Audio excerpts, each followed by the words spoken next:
Hi, my name is Amanda and I'm currently a student studying abroad in Florence, Italy. So today I'm going to be telling you guys my top 10 tips for studying in Florence. My first tip is to bring comfy clothes. For some reason, before I came abroad, everyone made it seem like I would never ever be wearing sweatpants or leggings, and that is very false. Some of the trips I've taken, like to Marrakesh or to Switzerland, is mainly comfy clothes on that trip, and I wish I would have brought more sweatshirts and sweatpants if I would have known. My second tip is to book trips a few weeks in advance. I think that booking it about 3-4 weeks in advance is probably like the sweet spot for making sure that you still get the best deals. I also recommend to use apps like Skyscanner and Omeo, which help find the best way to travel around.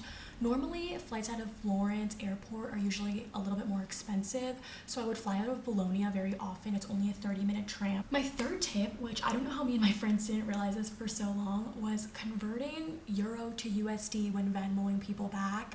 On your phone, on your calculator app, you can actually make a converter where you type in a number in euro and it can convert it to USD depending on what the conversion rate is at that time, and it has been a lifesaver. My fourth tip is to make sure you're staying in Florence some weekends. It's such a beautiful city and sometimes it's hard to explore during the week when you have classes. If you're trying to choose some weekends to stay in Florence, that you stay the first weekends of the month, because Sunday there's always free museum day, so that's a perfect day to go to any of museums and to play tours for a day in the city. My fifth tip is to get a digital camera and bring it with you. Bring a digital camera. It's literally what I'm filming on right now. It was the best decision. It makes all my pictures on all my trips look so good, and mine also films video, and I absolutely love it. My sixth tip is to create a budget so you know what you're spending your money on.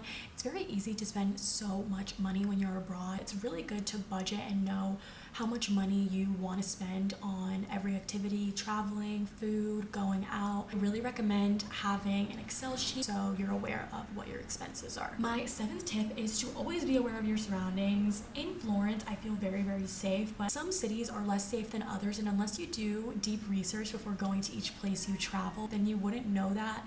But just make sure you always have your wallet, your credit card, your passport. My eighth tip is not something that everyone can do, but if you have the flexibility of creating your schedule for abroad, try your hardest to avoid late Thursday classes. I ended at 2:30 and it made it so seamless and easy for me to travel right after class. My ninth tip is to make a photo circle with your friends. Photo Circle is an app that like a lot of sororities use to be able to have a bunch of people add pictures. It uploads it immediately and it takes up less space on your phone because it's a separate app than having all your pictures in your Photos app. My final tip is to say yes to as much as possible, because this experience is going to go so much quicker than you think.